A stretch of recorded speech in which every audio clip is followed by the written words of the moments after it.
Hello दोस्तों, आप सभी का एक बार फिर से स्वागत है IT world Morana YouTube channel में।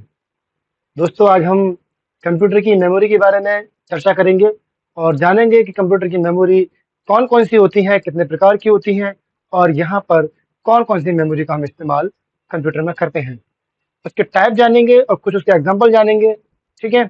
और इससे पहले कि मैंने इनपुट डिवाइस, आउटपुट डिवाइस पुरानी वीडियो में सिखाया है, वहाँ आप जाकर के पढ़ सकते हैं, देख सकते हैं कि कौन-कौन सी इनपुट डिवाइस और आउटपुट डिवाइस हम इस्तेमाल करते हैं और उनसे रिलेटेड क्वेश्चन भी हम आपको अवेलेबल कराएँगे। और कॉम्पिटिशन में आने वाले जितने भी क्वेश्चंस हैं, जो कि एग्ज़ाम में पूछे गए हैं पहले कई बार, उनके उनके बारे में एक हम टेस्ट सीरीज़ भी अवेलेबल कराएँगे। तो इसके लिए ज़्यादा नॉलेज लेना है, सीखना है, तो आप हमारे इंस्टीट्यूट को जॉइन करें, हमारी ऑनलाइन क्लास को जॉइन करें। हमारे जो क्लासेस हम पढ़ाते हैं, हमारे एक्सपर्ट जो पढ़ाते हैं, उन क्लासेस को आप लेकर देखिए कि हम कौन-कौन सी क्लास लेते हैं और किस तरह से पढ़ाते हैं, वो जानिए। ठीक है ना?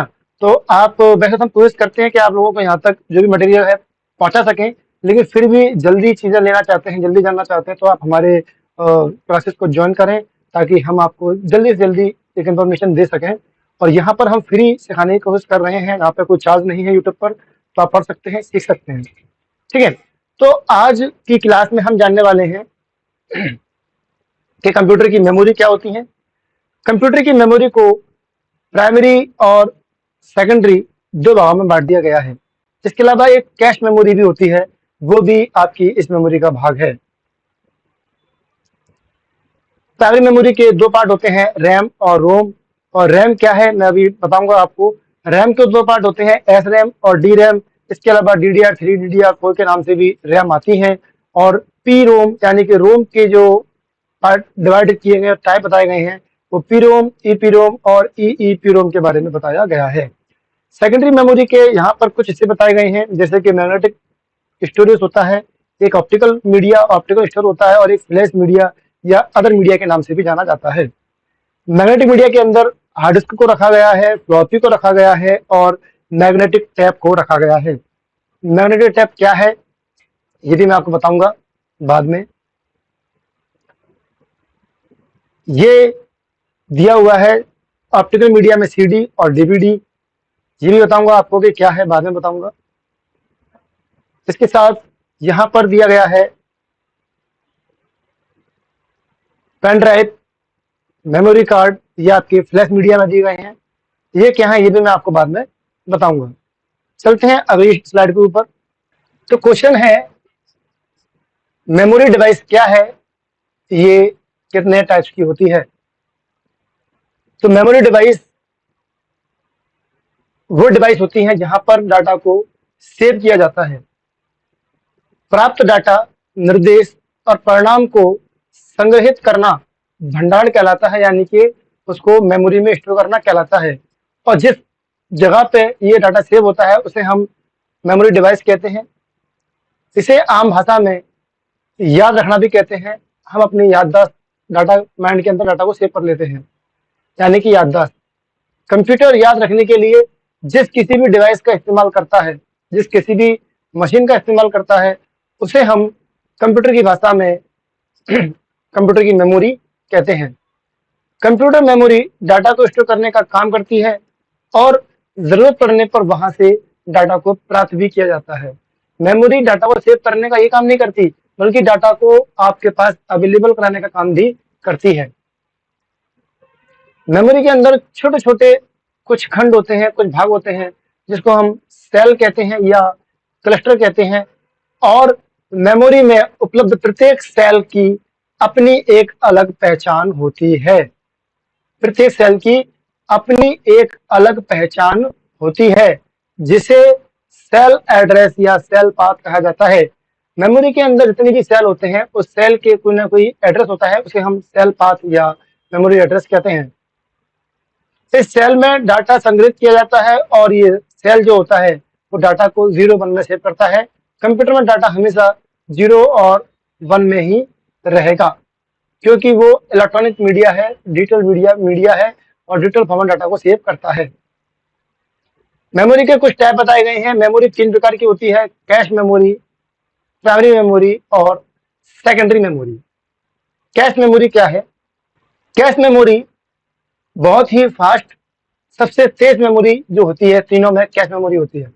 कई बार एग्जाम में पूछा जाता है कि निम्नलिखित में से कौन सी सबसे तेज मेमोरी है, और वहां पे ऑप्शन में कैश मेमोरी दिया होता है और हम कैश मेमोरी को टिक कर देते हैं, वो सही निकलता है। लेकिन कभी कभी ऐसा होता है कि कैश मेमोरी के साथ में रजिस्टर का नाम दिया जाता है, एक्यूमुलेटर का नाम दिया जाता है।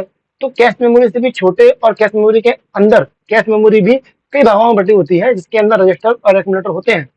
तो रजिस्टर और एक्यूमुलेटर जो होते हैं वो और भी ज्यादा तेज होते हैं। तो अगर ऑप्शन में दिया गया है रजिस्टर और एक्यूमुलेटर, तो और कैश मेमोरी भी दिया हुआ है, तो आपको वहां पे रजिस्टर और एक्यूमुलेटर लगाना है और कैश मेमोरी नहीं लगाना है, ठीक है ना। तो यदि आप ऑप्शन देखें पहले कि निम्न में से कौन सी सबसे तेज मेमोरी है, वहां दिया गया है कैश मेमोरी और रजिस्टर दिया है, तो रजिस्टर को टिक करना पड़ेगा, कैश मेमोरी को टिक नहीं करेंगे। हाँ, अगर रजिस्टर नहीं दिया है तो कैश मेमोरी आंसर सही होगा। इस मेमोरी में अधिकतर यानी कि ऐसा डाटा जो बार बार पे इस्तेमाल किया जाता है, वह डाटा इस मेमोरी के अंदर सेव कर दिया जाता है। और ऐसा कोई डाटा जिसको सीपीयू बार बार पे इस्तेमाल कर रहा होता है, उस डाटा को सीपीयू अपने पास एक जगह पे स्टोर कर लेता है, अपने पास एक जगह में स्टोर कर लेता है, जिस जगह को हम कहते हैं कैश मेमोरी। तो जो मैन मेमोरी होती है, जो मैन मेमोरी होती है उससे लेकर के आपका प्रोसेसर होता है, मैन मेमोरी और प्रोसेसर, इनके बीच में होती है कैश मेमोरी। तो कैश मेमोरी मैन मेमोरी और प्रोसेसर के बीच में सेव होती है, स्थिर रहती है, स्टोर होती है। और दिखाया मैंने, ताकि सीपीयू कैश मेमोरी सीपीयू और मैन मेमोरी के बीच में स्थित होती है। यानी कि सीपीयू पहले जो डाटा लेता है वो मैन मेमोरी से प्राप्त करता है, उसके बाद कैश मेमोरी में सेव करता है, और कैश मेमोरी से वो काम करने के बाद वापस कैश मेमोरी में डाटा पहुंचाता है, और कैश मेमोरी फिर से उसको मैन मेमोरी में डाटा को पहुंचा देता है, ठीक है। तो सीपीयू जो होता है सबसे पहले जो डाटा लेगा वो कैश मेमोरी से लेगा, क्योंकि कैश मेमोरी में डाटा कहां से आता है, प्राइमरी मेमोरी से। ये आपका प्राइमरी मेमोरी है सॉरी, ये प्राइमरी मेमोरी है। यहां से डाटा आता है कैश मेमोरी के अंदर, और कैश मेमोरी से पहुंचता है प्रोसेसर के पास, सीपीयू के पास। तो सीपीयू डाटा कहां लेता है, सबसे पहले कैश मेमोरी से। अगर ये नहीं होगी तो कहां लेगा, मैन मेमोरी से। तो सीपीयू काम करने के लिए डाटा बार बार पे मैन मेमोरी से लेता है। अब बार बार पे सीपीयू को मैन मेमोरी में जाना ना पड़े, डाटा को ढूंढना ना पड़े, इसलिए क्या करता है वो अपने अंदर इस जगह पे एक मेमोरी बना लेता है, जिसको हम कैश मेमोरी कहते हैं। जहां पर ऐसा डाटा जो बार बार पे इस्तेमाल हो रहा है या जो ज्यादातर इस्तेमाल हो रहा है, उस डाटा को सेव कर लेता है, ठीक है। तो इसलिए सीपीयू ऐसा काम करता है, तो ये क्या होता है, ये कार्य के दोहराव से बच जाता है, जिस वजह से इसकी स्पीड तेज हो जाती है, और सीपीयू को मैन मेमोरी जाना नहीं पड़ता है, इस वजह से इसकी स्पीड बढ़ जाती है और तेजी से काम सीपीयू करता है। कैश मेमोरी में इन डाटा और निर्देश को ऑपरेटिंग सिस्टम के द्वारा पहुंचाया जाता है। मैन मेमोरी से कैश मेमोरी में डाटा जो पहुंचाता है वो ऑपरेटिंग सिस्टम पहुंचाता है दोस्तों, जिन्हें फिर से सीपीयू के द्वारा ही इस्तेमाल किया जाता है। यहाँ से डाटा को सीपीयू इस्तेमाल करेगा, प्रोसेसर, और प्रोसेस करने के बाद स्टोरेज कैपेसिटी डाटा को वापस क्या करता है, इसी मेमोरी में सेव करता है, यहाँ से ओएस लेता है, वापस मैन मेमोरी में पहुंचा देता है। तो इसकी जो कैपेसिटी होती है वो बहुत कम होती है, लिमिटेड होती है, और इसलिए इसे बार बार पे साफ भी करना पड़ता है। कैश मेमोरी को बार बार पे इरेज करना पड़ता है। अब आप सोच रहे होंगे कि इरेज करेंगे तो हमारा डाटा मिट जाएगा। कैश मेमोरी में डाटा जो सेव होता है वो हमारे किसी काम का नहीं होता। विशेषता क्या है इसकी, इसकी विशेषता है कैश मेमोरी प्राथमिक मेमोरी से तेज होती है, और सबसे फास्ट मेमोरी यही है। इसमें डाटा स्टोर कर दिया जाता है तो वो अस्थायी रूप से सेव होता है, और इसमें अधिकतम इस्तेमाल होने वाला डाटा सेव किया जाता है। इसकी क्षमता बहुत कम होती है और बार बार पैसे साफ करना पड़ता है। तो यहाँ पर 5 मैंने इसके विशेषता बता दी कि कैश मेमोरी प्राथमिक मेमोरी से तेज है, यानी सबसे तेज है। इसमें डाटा अस्थायी सेव होता है, इसमें इस्तेमाल होने वाले प्रोग्राम जो प्रोग्राम बार बार पे इस्तेमाल होते हैं वो सेव किए जाते हैं, और इसकी स्टोरेज क्षमता सीमित होती है, और इसके डाटा को बार बार पे साफ करना पड़ता है। ये इसके कुछ विशेषताएं मैंने यहाँ पे बता दी। कैश मेमोरी के बाद हम आते हैं प्राइमरी मेमोरी पे। तो प्राइमरी मेमोरी को कंप्यूटर की मैन मेमोरी या मुख्य मेमोरी कहा जाता है। प्राइमरी मेमोरी को मुख्य मेमोरी भी कहते हैं, और ये अस्थायी मेमोरी या इसको बोलते हैं वॉलेटाइल मेमोरी। ये एक वॉलेटाइल मेमोरी है, यानी कि अस्थायी मेमोरी है। यह मेमोरी सीपीयू का भाग होती है। जी हाँ, कैश मेमोरी सीपीयू का भाग नहीं होती है, लेकिन प्राइमरी मेमोरी सीपीयू का भाग होती है।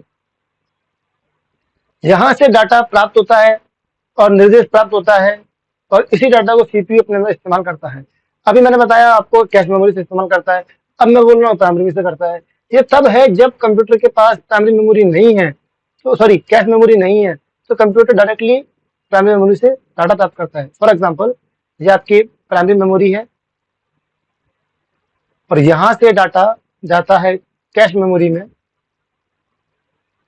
और यहाँ से डाटा यूज करता है प्रोसेसर। बाई चांस ये कंप्यूटर में नहीं है, तो डायरेक्टली डाटा प्राइमरी मेमोरी से इस्तेमाल किया जाएगा और यहीं से डाटा प्रोसेसर को दिया जाएगा। तो सीपीयू जो होता है वो डाटा को, निर्देश को प्राप्त करता है यहीं से, और प्रोसेस करने के बाद रक्षित भी करता है, इसी जगह पर डाटा को सेव भी कर देता है। प्राथमिक मेमोरी में वर्तमान में यूज किया जाने वाला डाटा सेव रहता है। ऐसा कोई डाटा जो वर्तमान में चल रहा है वो प्राइमरी मेमोरी में सेव होता है। जैसे कि आप ये वीडियो देख रहे हैं, तो ये वीडियो इस समय आपकी प्राइमरी मेमोरी में सेव है, यानी कि रैम में सेव है। जैसे ही काम बंद होता है तो इसमें ऑटोमेटिकली अगले काम का डाटा स्टोर हो जाता है और ये डाटा इसमें से मिट जाता है। यह एक ऑटोमेटिक चलने वाली प्रक्रिया है। अगर कंप्यूटर शटडाउन होता है तो इसका डाटा पूरी तरह मिट जाता है।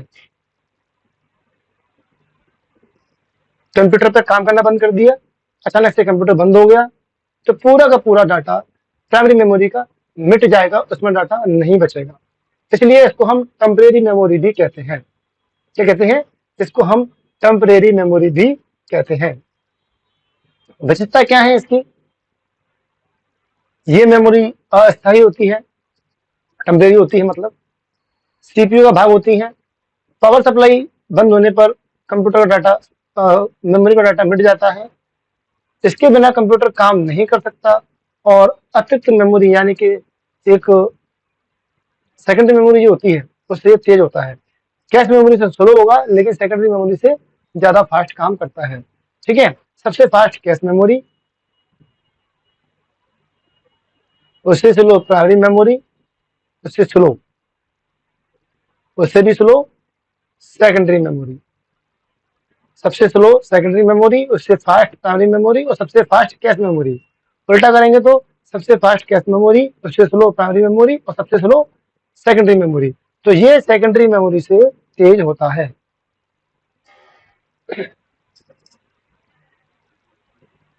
सेकेंडरी मेमोरी क्या होता है? सेकेंडरी मेमोरी, इसे हम एक्सटर्नल या नॉन वॉलेटाइल मेमोरी भी कहते हैं। नॉन वॉलेटाइल का मतलब ऐसी मेमोरी जो परमानेंट होती है, इसमें डाटा सेव कर दिया जाएगा तो वो कंप्यूटर के बंद होने के बाद ऑटोमेटिक नहीं मिटेगा। आपके मोबाइल फोन के अंदर यदि आप किसी वीडियोस को डाउनलोड कर लेते हैं, मेमोरी कार्ड में सेव कर लेते हैं, तो आप मोबाइल को बंद करने के बाद भी चालू करेंगे तो आपका मोबाइल जो होगा वो आपका मोबाइल जो होगा, डाटा जो होगा, डाटा उसमें से मिटेगा नहीं, ऑटोमेटिकली मिटेगा नहीं, क्योंकि वो सेकेंडरी मेमोरी में सेव रहता है। तो इसमें ये डाटा जो सेव होता है जिस मेमोरी में, उस मेमोरी को हम नॉन वॉलेटाइल मेमोरी कहते हैं। इसका इस्तेमाल डाटा को परमानेंटली सेव करने के लिए करते हैं। इस मेमोरी में स्टोरेज डाटा हमेशा के लिए सेव हो जाता है, जब तक कि इसे यूजर ना डिलीट करे तब तक डाटा इसमें से मिटेगा नहीं। ठीक है, और कंप्यूटर की सभी जो क्रिया है यूजर जो एक्सेस कर सकता है इस सेकेंडरी मेमोरी से।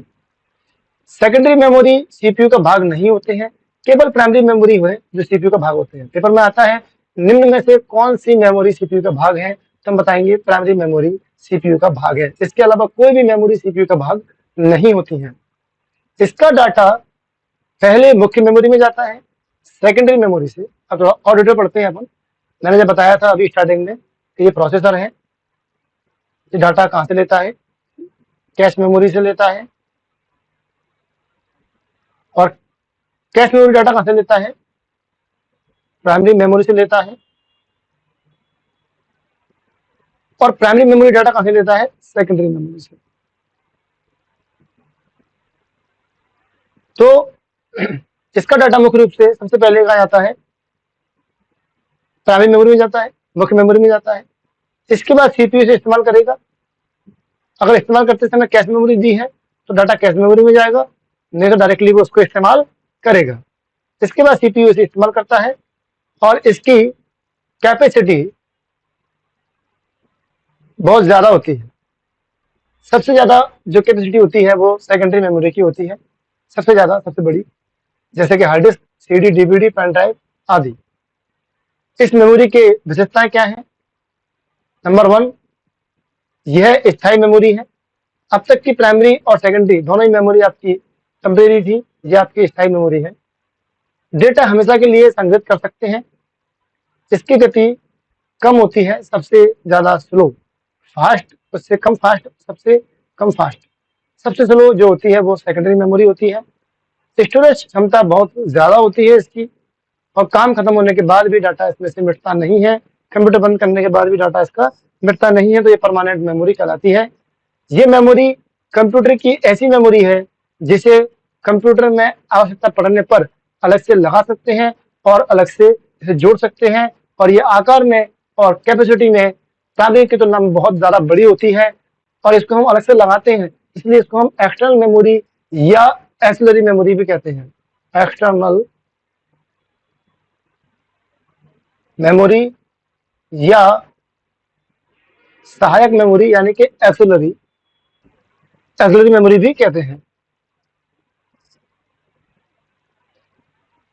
इसके बाद क्वेश्चन दिया गया है कि कंप्यूटर की मुख्य मेमोरी को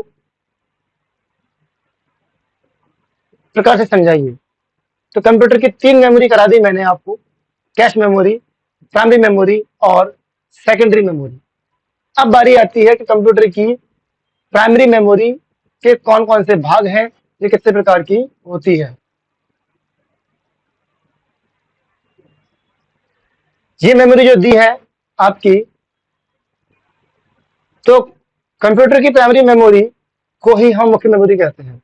जो प्राइमरी मेमोरी होती है उसी को हम मेन मेमोरी कहते हैं, उसी को मुख्य मेमोरी कहते हैं, और यह डाटा की प्रोसेसिंग के समय पर डाटा को सेव करती है, उसके बाद डाटा को इसमें से मिटा दिया जाता है। जब डाटा पर काम कर रहे होते हैं तो ये डाटा की मेमोरी को सेव कर लेती है और टाइम पर डाटा को मिटा देती है। 2 प्रकार की बताई गई है, रैम और रोम। तो रोम दिया गया है पहले, इसका पूरा नाम से स्पष्ट है, रीड ओनली मेमोरी। ऐसी मेमोरी जिसको हम केवल पढ़ सकते हैं, इसके डाटा को सिर्फ पढ़ सकते हैं और कुछ नहीं कर सकते, उसे हम रोम कहते हैं।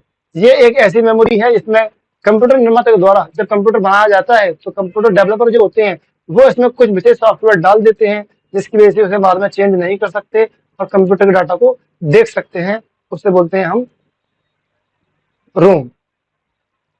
इसमें कंप्यूटर निर्माता द्वारा बनाए गए प्रोग्राम अर्थात BIOS program, basic input output system को स्टोर कर दिया जाता है, और इसमें स्टोर किए गए प्रोग्राम कभी भी आसानी से नहीं मिटाए जा सकते, कभी भी आसानी से नहीं मिटाए जा सकते, उन्हें केवल पढ़ सकते हैं, इसलिए इसको हम रीड ओनली मेमोरी कहते हैं।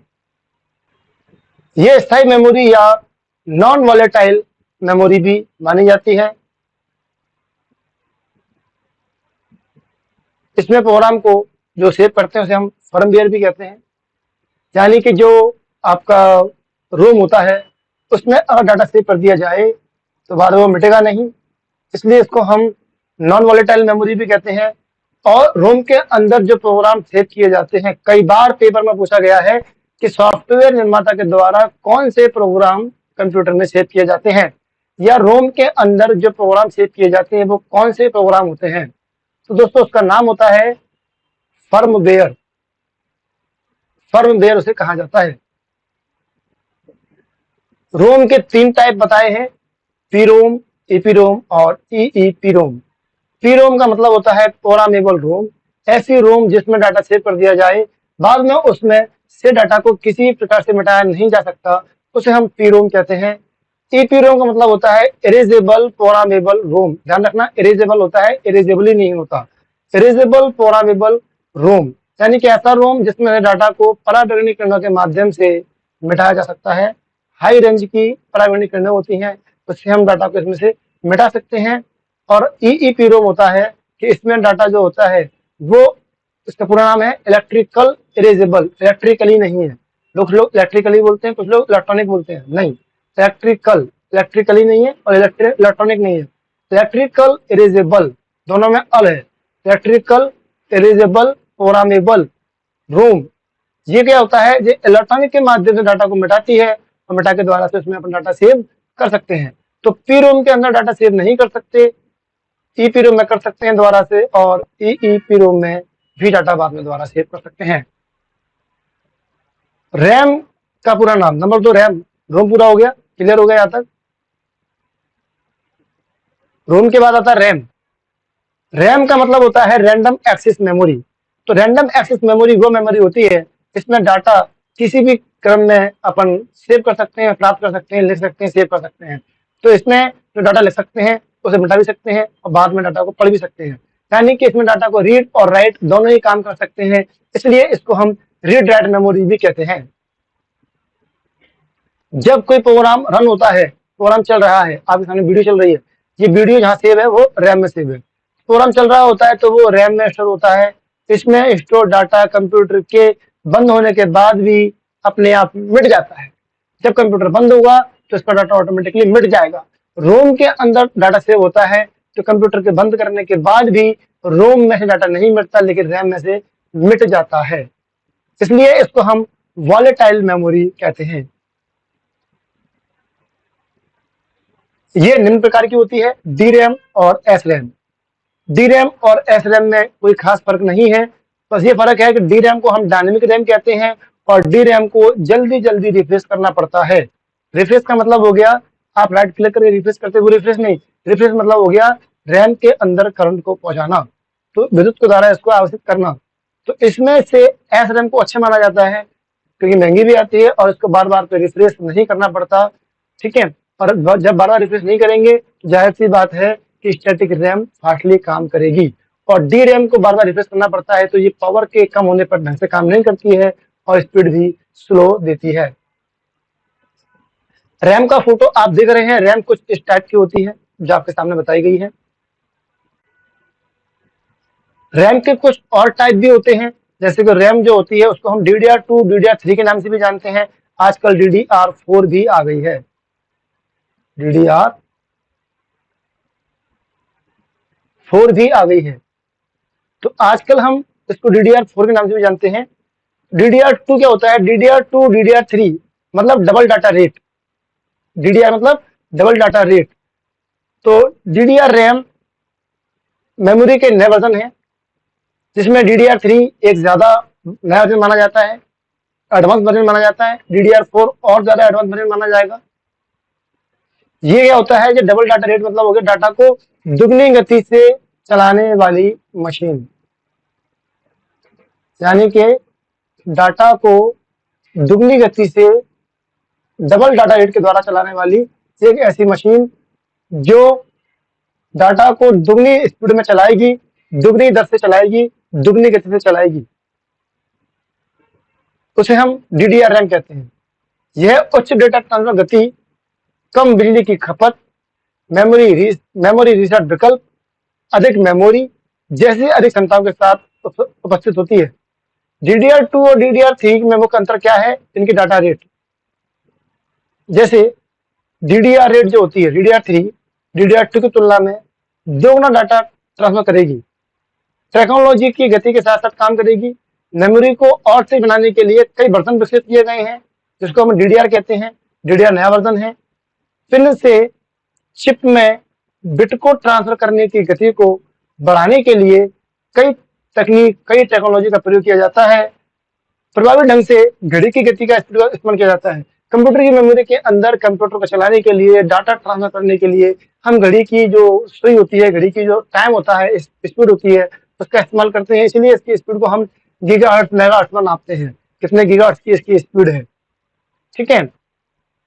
जिससे डेटा बाहरी रूप से घड़ी के बढ़ते और गिरने वाले एक एज पर डाटा को ट्रांसफर करता है। यही कारण है कि इन मेमोरी में डबल डाटा रेट मेमोरी में इसको ट्रांसफर कर दिया जाता है। फॉर एग्जांपल मान लीजिए DDR2 रैम है, वो आपकी 100 MB पर सेकंड के हिसाब से काम करती है, 100 MB पर सेकंड के हिसाब से काम करती है, एमबीपीएस के हिसाब से काम करती है। तो DDR2 जस्ट दुगना काम करेगी, ये 200 MB पर सेकंड के हिसाब से काम करेगी। अगर आपकी DDR2 की स्पीड कितनी है, मान लिया अपने मोटा मोटा कि ये जो इसकी स्पीड है 100 MB पर सेकंड के हिसाब से काम करती है, वहीं पे DDR3 रैम जो होगी वो 200 MB पर सेकंड के हिसाब से काम करेगी। अगर इस रैम की स्पीड 400 MB है तो DDR3 रैम 800 MB पर सेकंड के हिसाब से काम करेगी, जस्ट डबल। DDR4 होगा वो इससे डबल हो जाएगा, यानी कि 8 का दोगुना कर देगा वो। यदि आपकी 1 GB की RAM 100 GB MB data transfer करती है तो वहीं पे 1 GB की DDR3 RAM 200 MB data transfer करेगी, यानी कि स्पीड फास्ट आएगी। तो DDR3 रैम फास्ट काम करती है, तेजी से काम करती है। कुछ फोटो बता रहा हूँ मैं रोम के। रोम इस तरह की चिप होती है, आपने देखा होगा कई बार टीवी वगैरह में लगे हुए इस तरीके के। तो मदरबोर्ड में लगे होते हैं, ये रोम है और ये आपकी रैम है। कुछ मेमोरी की यूनिट बताई गई है, यूनिट आप याद कर लीजिए। हम जानते हैं कंप्यूटर में काम जो होता है 0 1 में होता है, यानी कि बाइनरी में होता है, और बाइनरी की बिट जो होती है वो 0 या 1 ही होती है, 0 या 1, ठीक है। तो जब 4 बिट मिल जाती है, यानी कि 4 1 मिल जाए या 4 0 मिल जाए या 1 0, ऐसे कुछ भी 4 नंबर मिल जाए, 4 डिजिट और मिल जाते हैं, कैसे भी मिल जाए, ऐसे मिल जाए या ऐसे 4 मिल जाए, है ना। तो कैसी भी 4 अगर डिजिट मिल जाती हैं तो उसको एक निबल कहा जाता है। और जब 8 बिट मिल जाती है, यानी कि 2 निबल मिल जाते हैं, तो उसे हम 1 बाइट कहते हैं। और जब 1024 बाइट मिल जाता है, यहाँ से आपको आसान पड़ेगा, 1024 बाइट मिलता है तो केबी बोलता है, यानी कि बिट से बड़ा बाइट, बाइट से बड़ा केबी। और जब 1024 केबी मिलते हैं तो 1 MB बन जाता है, और 1024 MB मिलते हैं तो 1 GB बन जाता है, 1024 GB मिलते हैं तो 1 TB बन जाता है। तो सबसे छोटी इकाई 01, उससे बड़ी निबल, उससे बड़ी बाइट, उससे बड़ी केबी, फिर MB, फिर GB। और यदि 1024 GB मिलते हैं तो 1 TB बनता है, और 1024 TB मिलते हैं तो एक PB यानी कि पेंटाबाइट बन जाता है। तो इस टाइप से कुछ यहाँ पर आपके सामने कुछ मेमोरी यूनिट दी गई हैं, आप उन्हें पढ़ सकते हैं, याद कर सकते हैं कि सबसे छोटा बिट होता है, उससे बड़ा निबल, फिर बाइट, फिर केबी, फिर MB, GB, TB, PB, EB, ZB, बाईबी, BB और GB। इसका GB यहाँ दिया है, जी ऑफ बाइट बोलते हैं, जी ऑफ बाइट। एक चीज और याद रखना कि जो बाइट दिया गया है, बाइट, ये कंप्यूटर की स्टैंडर्ड इकाई होती है। कंप्यूटर की सबसे छोटी स्टैंडर्ड इकाई कौन सी है, तो बाइट है। सबसे छोटी इकाई तो वैसे बिट है, लेकिन स्टैंडर्ड इकाई बाइट होती है। लोग गलती कर देते हैं, बिट को छोटा मान लेते हैं। बिट छोटा तो है लेकिन स्टैंडर्ड इकाई नहीं है। सबसे छोटी स्टैंडर्ड इकाई जो होती है वो बाइट होती है। ठीक उसी प्रकार जिस प्रकार से अगर आप अपनी लंबाई नापते हैं तो उसे हम सेंटीमीटर में नापते हैं कि आपकी लंबाई 150 सेंटीमीटर, 160 सेंटीमीटर है ना। लेकिन उसको हम कभी भी फुट में नहीं नापते। उसी प्रकार से कंप्यूटर में जो मेमोरी नापी जाती है उसे हम बाइट में नापते हैं। उसे कभी केबी, एमबी वगैरह में नहीं नापते, बाइट में नापा जाता है। उसके बाद उसे अपन टीबी में, जीबी में, एमबी में कन्वर्ट करके अपना जो कैपेसिटी है